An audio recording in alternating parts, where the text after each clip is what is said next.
নমস্কার, আমি সুদীপ্তা। এভি নিউজে আপনাদের সকলকে স্বাগত। প্রথমেই চোখ রাখবো নিউজ হেডলাইনসে।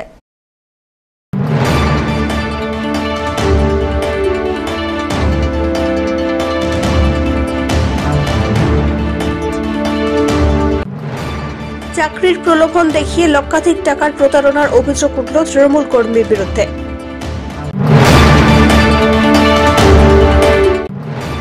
তত্তরিয়ে বাড়ছে ঠান্ডার দাপট, ঠান্ডায় জবুথবু জলপাইগুড়িবাসী।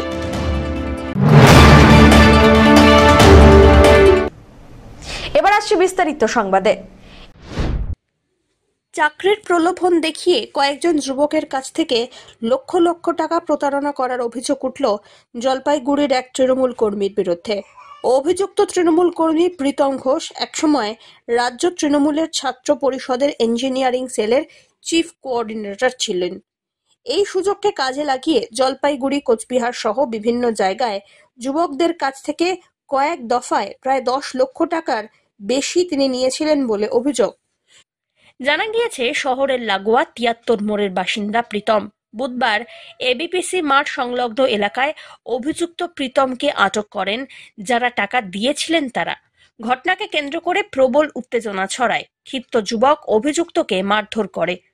ডিএম অফিস, বিএলআরও অফিস, বন দপ্তর, এগ্রিকালচার সহ একাধিক অফিসে চাকরি করে দেওয়া হবে বলে জানিয়েছিল প্রীতম। এরপরে কয়েক মাস ধরেই দফায় দফায় অ্যাডমিট কার্ড সহ বিভিন্ন অজুহাত দিয়ে টাকা আদায় করছিল অভিযুক্ত। এদিন কোচবিহারের বাসিন্দা অমিত সূত্রধর জানিয়েছেন, বিভিন্ন সরকারি দপ্তরে চাকরি দেওয়ার নাম করে টাকা নিয়েছিল প্রীতম। টাকা ফিরিয়ে দিতে বললেও সে ফেরায়নি, সেই কারণেই তাকে আটক করে থানায় তুলে দেওয়া হয়। 7 জন আছি, 7 জনের থেকে ও আমার মাধ্যমে আমি 10 লাখ টাকা নিছে কাজের কথা বলে। 10 লাখ টাকার উপরে, মানে ফুংফাং অ্যাডমিট কার্ড, এর জন্য 30,000 টাকা লাগে। ফুংফাং করে 25 টাকা নিছে, ঠিক আছে। নেওয়া সে দুর্গাপূজার আগের দিন বলে কি অন স্পট একদিন আগে হলো জয়েন, আজ পর্যন্ত টাকা দেয় না, আজ পর্যন্ত টাকা দিতেছে না। ওকে বলছি টাকা দিতে। আরে কি কাজ মানে একজনকে ডিএম অফিস, একজনকে এসডিও অফিস, একজনকে আরটিও অফিস, একজনকে পিডব্লিউডি, মানে ওর ডিএম, ও নিজে চাকরি দেয়। টাকাও নিছে, সব টাকাও নিছে আমার মাধ্যমে। এবার ও কাকে কার মাধ্যমে লিংক করছে সেটা জানি, কিন্তু আমাদের থেকে টাকাও নিছে। আপনারা টাকা দিলেন কেন? আমরা ও আমাদেরকে বলছে, দেখাইছে এরকম এরকম যে তোমরা এক সময় পরীক্ষা দিয়েছিলাম। এক সময় তো দিয়েছিলাম, ইসের পরীক্ষা দিয়েছিলাম এগ্রিকালচারের, বলে ফরেস্ট অফিসে এক সময় পরীক্ষা দিয়েছিলাম। আচ্ছা তাহলে ওটা দিয়েই হয়ে যাবে হয়তো, এখানে লিঙ্ক এগুলো লিঙ্ক হয়ে যাবে, ঠিক আছে। হ্যাঁ হ্যাঁ, তৃণমূলে কি পদে আছে বলো? অন্যদিকে অভিযুক্ত তৃণমূল কর্মী প্রীতম ঘোষ স্বীকার করে নিয়েছে সব অভিযোগ। তিনি টাকা ফিরিয়ে দেওয়ার আশ্বাসও দিয়েছেন। থেকে কলকাতা অমিত করে একজন নিয়েছে, অমিত সাহা। না, সে কোনো পার্টি করে না, পার্টির সঙ্গে যুক্ত নেই, ঠিক আছে। তবু ওদেরকে আমি বলছি, তোমরা আজকে চলো আমার বাড়িতে, আমি তোমাদেরকে টাকা দিয়ে দিচ্ছি। তোমাদের যে টাকা আমি নিয়েছিলাম, আমার মাধ্যমে কাউকে দিয়েছিলাম, সে যদি টাকা নাও দেয়, আমি আমার থেকে তোমাকে টাকা ফেরত দিয়ে দেবো। এই যে চাকরি দেওয়ার নাম করে কতজনের কাছ থেকে এরকম টাকা নিয়েছে? আমাদেরকে বলছে আরো অনেক আছে, আমাদেরকে বলছে আরো অনেক 10-20টার উপরে অনেক ক্যান্ডিডেট। তুমি শাসক দলের কি পদে রয়েছে? আপাতত আমি কোনো পদে না। আগে ছিলে? আগে ছিলাম। কি পদে? রাজনীতি করি না। কি পদে ছিলে? এখন আমি রাজনীতি করি না। আগে কি পদে ছিলে? আগে শাসকের কর্মী হিসেবে ছিলাম। কর্মী হিসেবে ছিলে। কতদিন থেকে এরকম কাজ করছো? আমি করিনি, এটা একজনের মারফত দিয়েছিল, একজনের মারফত দিয়েছিল। তবুও বলছি যে তোমরা আজকে বাড়িতে চলো, তোমাদের যে টাকা আছে সে না দিলেও আমি তোমাদের ফেরত দিয়ে দিচ্ছি। চলো আমি বলি, তারপরে বলছি যে আমার মাধ্যমে টাকা নিয়েছে, সে যদি টাকা নাও দেয়, আমি আজকে টাকা দিয়ে চলো, আমার বাড়িতে চলো,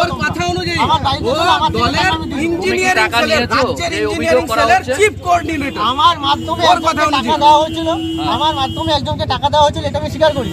এবার আমি বলছি সেই টাকা ওরা না দিলেও আমি আজকে ওদেরকে ফেরত দিয়ে দিচ্ছি। 10 লাখ টাকা সব মিলে 9 লাখ সামথিং। ধীমান রায়ের রিপোর্ট, এভি নিউজ।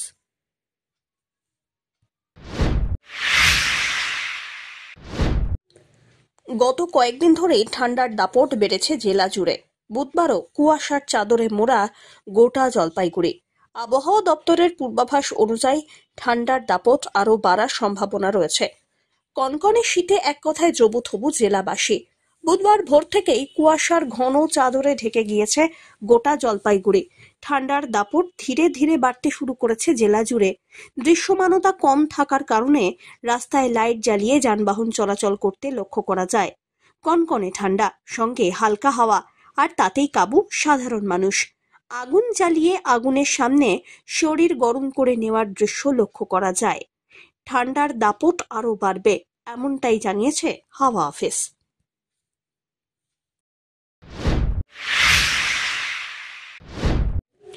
উত্তাল বাংলাদেশ। চিন্ময় প্রভুর মুক্তি চেয়ে আন্দোলন করার অভিযোগে কট্টরপন্থী মৌলবাদীদের তাণ্ডব এবং হুমকি হামলার জেরে প্রাণ ভয়ে ঘর ছেড়েছে হিন্দু যুবক।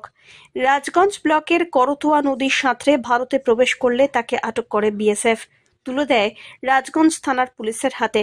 জিজ্ঞাসাবাদের পরে পুলিশ তাকে গ্রেপ্তার করে। বুধবার তাকে জলপাইগুড়ি জেলা আদালতে পেশ করা হয়। জানা গিয়েছে, যুবকের নাম জীবন বর্মন, বয়স 21 বছর। তার বাড়ি বাংলাদেশের রংপুরের ঠাকুরগাঁও গ্রামে।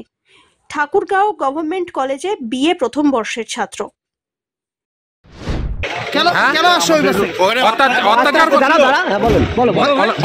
একদম সনাতনী, আমাদের হিন্দুদের উপর অনেক টর্চার হচ্ছে, যার কারণে আমি বাংলাদেশ থেকে ইন্ডিয়াতে আসি।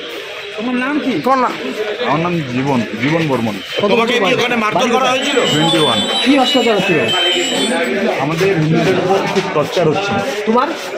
তোমার পরিবারের উপরে টর্চার হয়েছে? হুমকি টুমকি দিয়েছে? আমাদের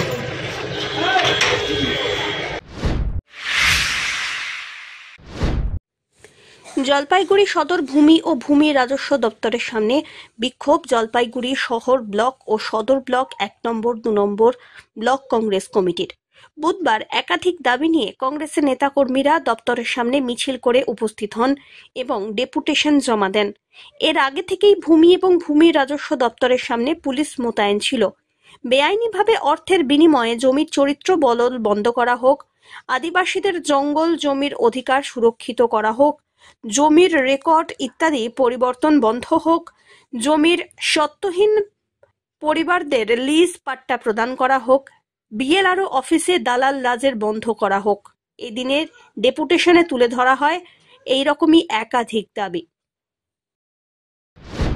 আমরা আপনারা সবাই জানি যে বিএলআরও অফিসগুলি সত্যি সত্যি একটা ঘুঘুর ভাষা হিসাবে পরিণত হয়েছে। এখানে বেআইনিভাবে অর্থের বিনিময়ে, খুব পরিষ্কার করে বললে যেটা দাঁড়ায়, বেআইনিভাবে অর্থের বিনিময়ে জমির চরিত্র বদল করে দেওয়া হচ্ছে। জলা জমি বুঝে ফেলার হচ্ছে, যেগুলি জলা জমি হিসেবে চিহ্নিত ছিল সেগুলিকে অন্য কোনো রকমভাবে দেখিয়ে সেখানে নানা রকমভাবে প্রশ্রয় দিয়ে সরকারি ক্ষেত্রে এবং সরকারি তরফের যারা অফিসাররা আছেন তাদের মাধ্যমে বেআইনিভাবে এই কাজগুলি চলছে।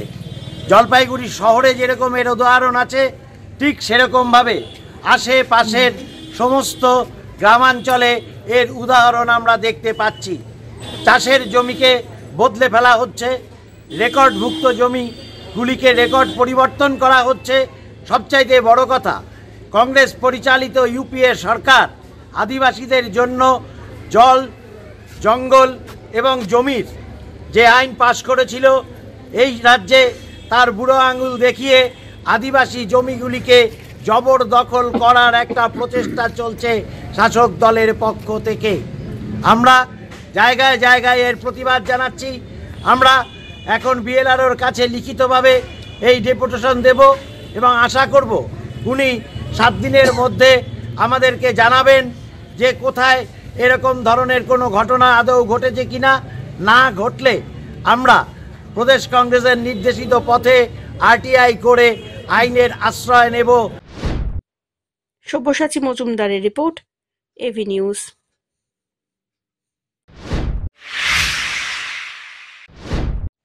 কাজ করেও বকেয়া টাকার বিল পাচ্ছেন না জলপাইগুড়ির পূর্ত দপ্তরের একাংশের ঠিকাদার।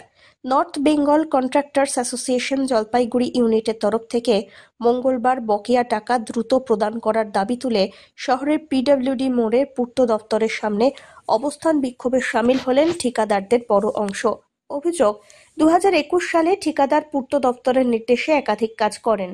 কয়েক কোটি টাকার কাজ করার পর বারবার বিলের দাবিতে পূর্ত দপ্তরের দ্বারস্থ হলেও সম্পূর্ণ বিল পাওয়া যায়নি। মাত্র 17% বিল প্রদান করা হয়েছে। এই পরিস্থিতিতে ঠিকাদারদের দেওয়ালে পিঠ থেকে গিয়েছে। এর আগেও পূর্ত দপ্তরের দ্বারস্থ হয়েছিলেন তারা, কিন্তু তখনও বিল প্রদান হয়নি। এই কারণে এদিন আবার অবস্থান বিক্ষোভের মধ্যে দিয়ে দাবি দাওয়া তুলে ধরলেন তারা। জলপাইগুড়ি পিডব্লিউডি অ্যাসোসিয়েশনের পক্ষ থেকে আজকে আমাদের মুখ্য দাবি সেটা হচ্ছে পুরনো শিডিউল রেট, যে শিডিউল রেট দীর্ঘ বছর ধরে একই রকম চলে যাচ্ছে। বাজারে দ্রব্যমূল্য অস্বাভাবিক বৃদ্ধি পেয়ে গেছে। সেই দ্রব্যমূল্যের সাথে সামঞ্জস্য রেখে অবিলম্বে পুরনো শিডিউল রেট বাতিল করে নতুন শিডিউল রেটে সংযোজন করতে হবে, এটা এক প্রথম দাবি। দ্বিতীয়, সমস্ত কন্ট্রাক্টর দীর্ঘদিন ধরে সুষ্ঠুভাবে কাজ সম্পন্ন করার পরেও তারা তাদের বকেয়া অর্থ পাচ্ছে না। এই বকেয়া অর্থ অবিলম্বে প্রদান করতে হবে। ঠিক 2017 সালের শিডিউল রেট আজকে 2024-এর শেষ লগ্নে দাঁড়িয়ে কোনোভাবেই সামঞ্জস্যপূর্ণ নয়। যারা কন্ট্রাক্টররা কাজ করছে তারা সম্পূর্ণ ম্যানেজ করে কাজ করছে, তাদের ঘর থেকে অর্থ চলে যাচ্ছে। এবার পিডব্লিউডি কর্তৃপক্ষকে দীর্ঘকাল বলার পরেও তারা কোনো রকম কথা আমাদের শুনছেন না। এমত অবস্থায় আগামী দিনে আমরা কী করে কাজ করব যথেষ্ট আশঙ্কিত। আর কন্ট্রাক্টররা যদি কাজ না করে তাহলে সামগ্রিকভাবে সমাজের উন্নয়ন থেমে যাবে। এবার সেক্ষেত্রে পিডব্লিউডি কর্তৃপক্ষ সমাজের উন্নয়নের সাথে কোনো রকম কম্প্রোমাইজ করবে কিনা সেটা তাদের ব্যাপার, কিন্তু 2017 সালের শিডিউল রেটে এখন আমাদের পক্ষে আর কাজ করা সম্ভব না। আর শুধু তাই না, শিডিউল রেট তো ওই শিডিউল রেটে কাজ করার পরেও আমরা কোনো রকম বকেয়া অর্থ পাচ্ছি না। এটা কর্তৃপক্ষকে সহানুভূতির সাথে বিচার বিবেচনা করতে হবে। এই দাবিতেই আজকে আমাদের অবস্থান বিক্ষোভ। ধীমান রায় রিপোর্ট, এভি নিউজ।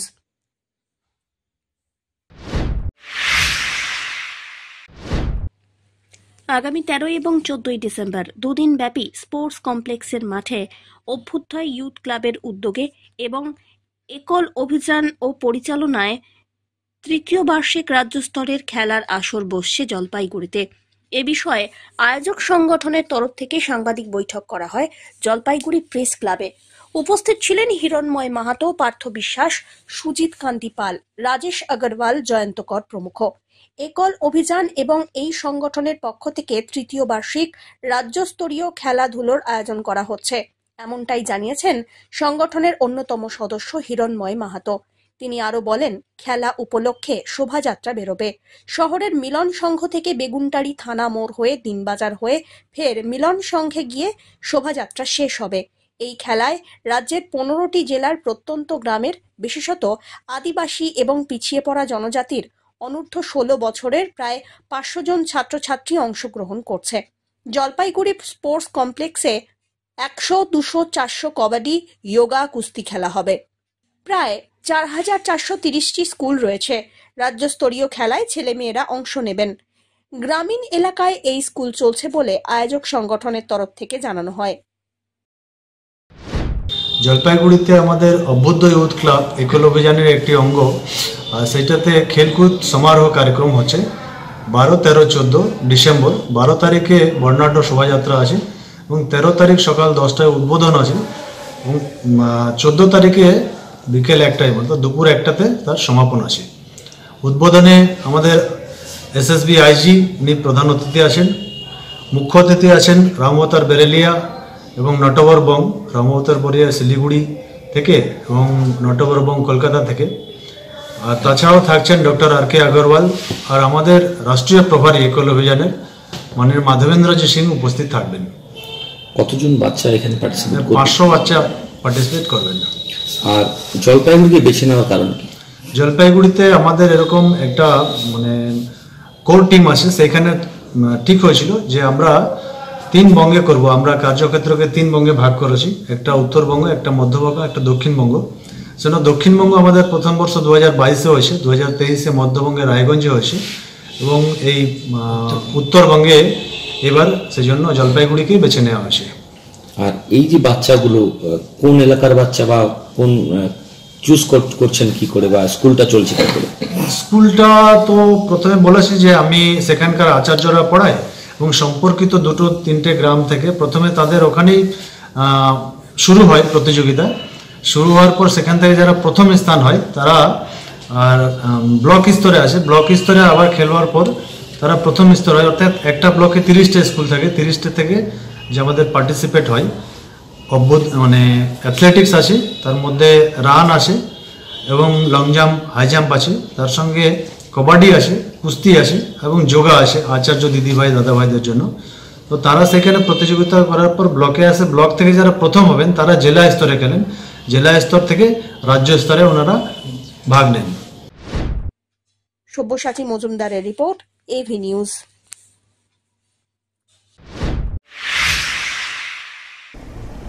শেষ করবার আগে নিউজ হেডলাইন্স আরো একবার।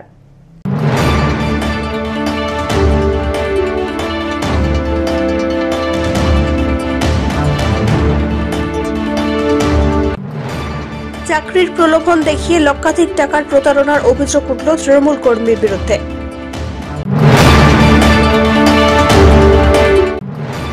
তত্তরিয়ে বাড়ছে ঠান্ডার দাপট, ঠান্ডায় জবুথবু জলপাইগুড়িবাসী। শেষ করবার আগে নিউজ হেডলাইন্স আরো একবার।